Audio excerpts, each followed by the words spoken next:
Alright, let's start the show. You guys ready to see your first act? Yeah. Give it a little more. Are you ready for your first act?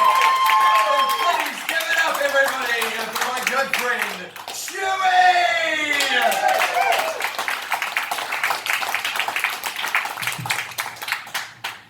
Hello, everybody. As Snap said, yes, my name is Chewie. I just run with the one name. I realise that is super pretentious, and I apologise for it. I'm putting it down to living in Wellington for 10 years. As you're aware, Wellington's a super pretentious town, and you just have to lean into it sometimes and just go with it. So, also from Wellington, it's obviously not worth knowing unless it's handcrafted, organic, and free range. So that's how I market myself these days. It's say, working out really well. Thank you.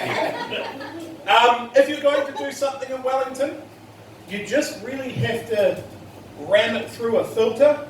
It can't just be normal. You can't just be good at something. You have to put it through an old-timey or kind of crappy filter.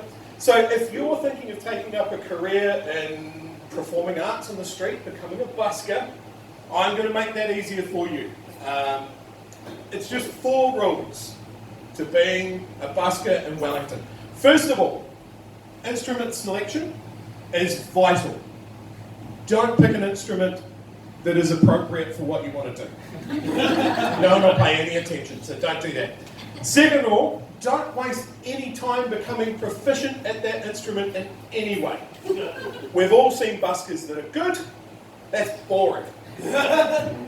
Thirdly, don't pick a song that is suitable to that instrument or that you know particularly well.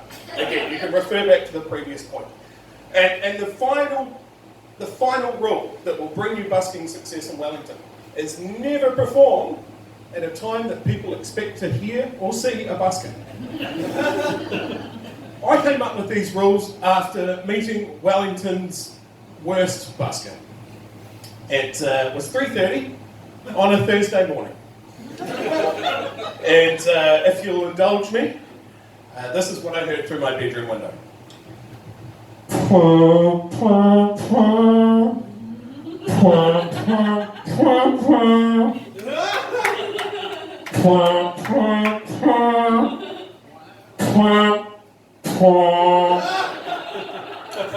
So I immediately got dressed, ran out my front door, ran 3 flights of stairs down to the corner that he was performing on and shouted very loudly in his face, "This is excellent! You've got to keep doing this!" You may be surprised this wasn't the reason that I've left Wellington. The reason I left Wellington is I think I completed it. I beat Wellington's final boss. A lot of people ask me what that final boss is. It wasn't Winston Peters. It was, in fact, not just one person. How this happened is I was coming home from a bar, turned the corner into my street, and what I saw there stopped me dead. It was a 13-person, all-in, all-drag queen brawl.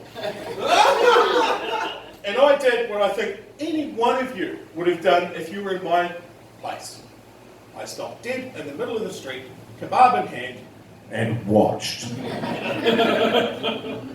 after a while, the blows sort of slowed down, and this uncomfortable sort of feeling crept in. And what that was that they had all stopped pummeling each other and were just looking at me. And I got this. What are you looking at, honey? Now, you might have some ideas about martial arts. Maybe you've watched some MMA and have some ideas about how you would defend yourself in that situation. But bear in mind, I just spent 5 minutes watching very large men in dresses defend themselves from spangly platform shoes while trying to protect their very expensive imported beehive wig from being knocked off their head. These guys are on a whole nother level from me. So I did what I had to do. I left town. And I moved south. I moved back to the town that I was raised. I went to Timaru. I know what you're all thinking. I know. But sometimes returning to where you're from, to the things that are comfortable and known to you, can be really good in those sort of circumstances. And Timaru is very much that. The neighbours are the same that I remember. The racism is exactly the same. It is unchanged. The Caroline Bay Carnival. It's in its 250th year of using the same equipment. That's not comforting. It's the opposite. It's the opposite of comforting. But anyway, I went back to Timaru. And I walked around the old neighbourhoods, and if you want to get a vibe for a city, just walking around normal streets is how you do it. You hear those domestic sounds, mum preparing dinner in the evening, the kids playing in the front yard after school and that sort of thing. And Kevin! I have told you before! Keep your dick out of the fucking butter! So, sorry, what? I have questions. First of all, how many times has he been told? Also, who is Kevin? Is Kevin a young lad on the verge of sexual discovery, just trying to suss out what really makes him tick?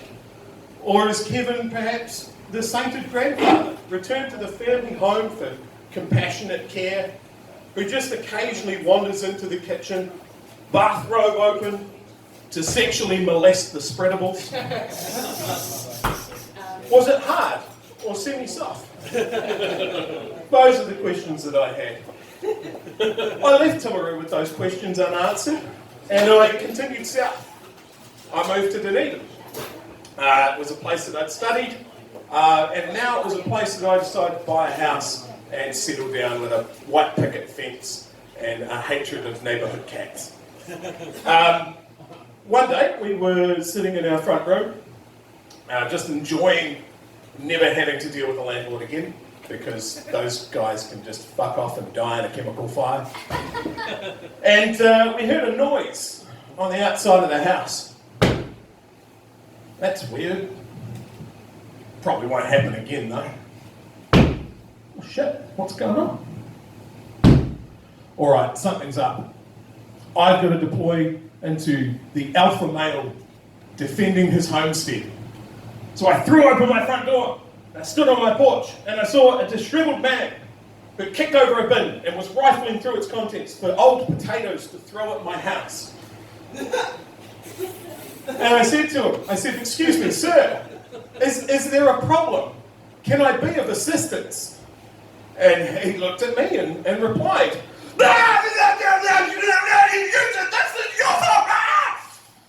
and I went, fucking hell. And I went back inside my house and I closed the door and called the cops.